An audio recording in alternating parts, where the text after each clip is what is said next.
السلام علیکم، بسم اللہ الرحمن الرحیم۔ آج میں ایک اہم گفتگو کرنے جا رہا ہوں۔ بنیادی طور پہ چونکہ میں ایک فیملی فزیشین ہوں اور میرے پاس پیشنٹس آتے ہیں، تو آج جو بہت ایمرجنسی کی صورتحال پیدا ہوئی، ایک بچہ جس کو ہائی گریڈ فیور تھا، تیز بخار تھا اور اس پہ غشی طاری ہو رہی تھی اور جھٹکے لگ رہے تھے۔ اب یہ میں ذرا ہدایت دینا چاہ رہا ہوں تمام کی آگاہی کے لیے کہ بنیادی طور پہ دیکھیں، بخار جب تیز ہوتا ہے تو اس صورت میں ہمیں فوراً بخار کو نیچا کرنا ہے، یعنی ڈاؤن کرنا ہے۔ تو سب سے بہترین جو بخار ڈاؤن کا ہے کہ آپ پٹیاں کریں، لیکن نہلا دینا بہتر ہوتا ہے۔ آپ نے اکثر دیکھا ہوگا کہ جب تیز بخار کی صورت میں مریض کو ہسپتال میں لے کے جایا جاتا ہے تو وہ اس کو برف کے ٹھنڈے پانی کے ٹب میں لٹا دیتے ہیں یا بہت ٹھنڈا پانی اس کے اوپر ڈالتے ہیں۔ تو بہت ٹھنڈا پانی ڈالنے کی ضرورت نہیں ہوتی۔ بعض کا تو اس سے یہ ہوتا ہے کہ جو خون کی نالیاں سکڑ جاتی ہیں ہماری جلد میں، اور جو ایویپوریشن ہے یعنی جو بخار لوز کرنے کا میکانزم ہے وہ سلو ڈاؤن ہو جاتا ہے۔ تو نارمل پانی جو ٹیپ واٹر ہے اس سے بہتر ہے کہ اس سے یا تھوڑا سا ٹھنڈا، بہت زیادہ یخ ٹھنڈا نہ ہو، اس سے نہلایا جائے۔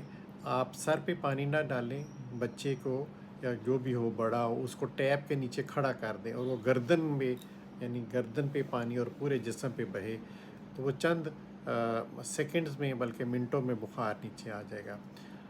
اس صورت میں ساتھ آپ اس کو سیرپ دے سکتے ہیں، کوئی بھی بخار کم کرنے والا سیرپ بروفن دے دیں، سیرپ پیراسٹامول دے دیں، کیونکہ ٹیبلٹ کے ابزارب ہونے میں دیر لگے گی لیکن سیرپ جو ہے وہ جلدی جذب ہو جائے گا۔ تو سب سے امپورٹنٹ، تیز بخار جب ہوتا ہے تو اس کو فوری طور پہ بخار ڈاؤن کرنا ہے، ٹھیک ہے۔ اب جب آپ ایسی صورتحال میں دیکھیں بچے کو، تو فوری طور پہ بچے کو ہوتا ہے کہ جب غشی طاری ہوتی ہے تو وامٹ آتی ہے، اور چونکہ وہ نیم بے ہوشی کی شکل ہوتی ہے تو بچہ اس وامٹ کو باہر نہیں نکال پاتا، اور اس وقت انتہائی خطرناک صورتحال پیدا ہو جاتی ہے کہ جب وہ وامٹ اس کی باہر نہیں نکال پاتا اور اس کی سانس کی نالی میں چلی جاتی ہے، اور پھر وہ چوک ہو جاتا ہے، چوک ہو سکتا ہے۔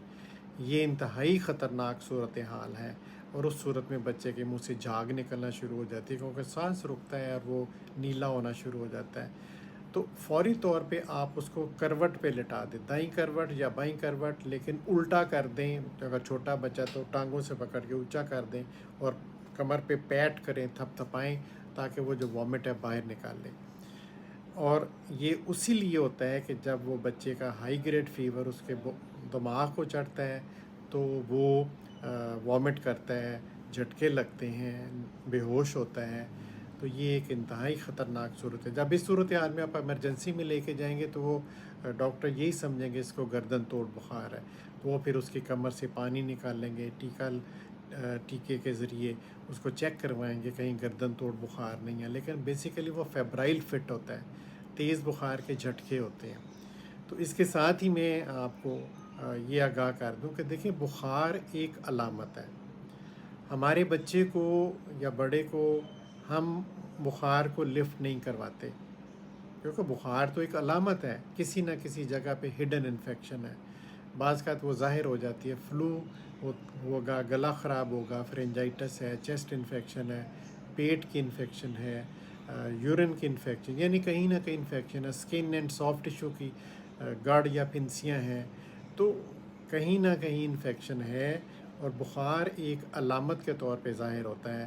اور وہ ہم یہ کرتے ہیں کہ جب بخار ہوا تو اس کو پیناڈول دے دی، کالپول دے دی، بروفن دے دیا، لیکن اس کی اصل کاز کو ریموو نہیں کرتے، ڈاکٹر کو کنسلٹ نہیں کرتے۔ تو یہی پھر ہوتا ہے کہ وہ فیور جو ہے ہائی گریڈ کیوں ہوتا ہے کہ انفیکشن ان کنٹرول ہو جاتی ہے، انفیکشن بڑھ جاتی ہے، اور اس صورت میں ہائی گریڈ فیور ہوتا ہے۔ تو جب بھی فیور ہوتا ہے بنیادی طور پہ ہمارا جسم خود سے اس فیور کو ڈاؤن کرنے کی کوشش کرتا ہے۔ ہمارے جسم میں ایک ٹیمپریچر ریگولیٹری نظام اللہ تعالیٰ نے رکھا ہوا ہے یعنی ہیٹ تو جنریٹ ہو رہی ہے. ہیٹ جنریٹ اس لیے ہوتی ہے کہ ہمارا جسم میٹابولزم کر رہا ہے. ہم خوراک سے گلوکوز لے رہے ہیں، ہوا سے آکسیجن لے رہے ہیں، یہ دونوں مل کے برن آؤٹ ہوتے ہیں، تو پھر اے ٹی پیز پروڈیوس ہوتی ہیں جو کہ ہیٹ پروڈیوس کرتی ہیں اور ہمارا کام کرتی ہیں.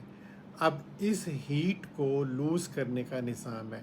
ایک تو ہمارے سانس کے ذریعے ٹیمپریچر لوز ہو رہا ہے، پھر ہماری سکن کے ساتھ غیر محسوس طریقے سے ایویپوریشن ہو رہی ہوتی ہے جس کو پرسپریشن کہتے ہیں، اس کے ساتھ ٹیمپریچر لوز ہو رہا ہوتا ہے.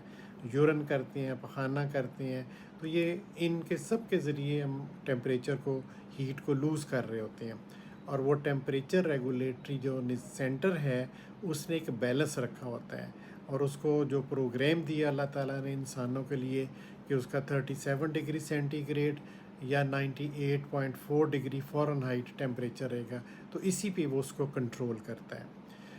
اور جب انفیکشن ہوتی ہے تو وہ ٹاکسنز ریلیز ہوتی ہیں جو کہ اس ہیٹ ریگولیٹری سینٹر کو ڈیمیج کرتی ہیں، جس کی وجہ سے وہ ٹیمپریچر ریگولیٹ نہیں کر پاتا، یعنی وہ ایویپوریٹ نہیں کرتا ٹیمپریچر، ہیٹ لوز نہیں ہوتی اور جسم کے اندر ہیٹ اکٹھا ہونا شروع ہو جاتی ہے اور وہ پھر ٹیمپریچر رائز کرتا ہے. تو یہ بنیادی طور پہ فیور کی جو علامت ہے، ٹاکسنز جو انفیکشن سے پیدا ہو رہے ہوتے ہیں وہ ہمارے ہیٹ ریگولیٹری نظام کو ڈیمیج کرتی ہیں، جس سے ٹیمپریچر رائز کرنا شروع کر دیتا ہے. تو کسی بھی صورتحال میں آپ ٹائم کے اوپر جب ڈاکٹر کو رجوع کریں گے تو اس کا علاج کرے گا تو یہ صورتحال کا ہمیں سامنا نہیں کرنا پڑے گا. ہم اس کو اگنور کرتے ہیں، ڈاکٹر کے پاس لیٹ رپورٹ کرتے ہیں. نتیجہ یہ ہوتا ہے کہ وہ بخار اتنا ہائی ہو جاتا ہے کہ وہ سر کو چڑھتا ہے، پھر وہ جھٹکے لگتی ہیں، بے ہوشی کی صورت ہوتی ہے، وامٹ کرتا ہے، بچہ ایسپریٹ کرتا ہے، جو کہ انتہائی خطرناک صورتحال ہے. تو میں یہ آپ سے التجا کروں گا کہ جب بھی بخار ہو، انفیکشن ہو، فوری ڈاکٹر کے پاس رجوع کریں، ٹائم پہ اس کا علاج کریں.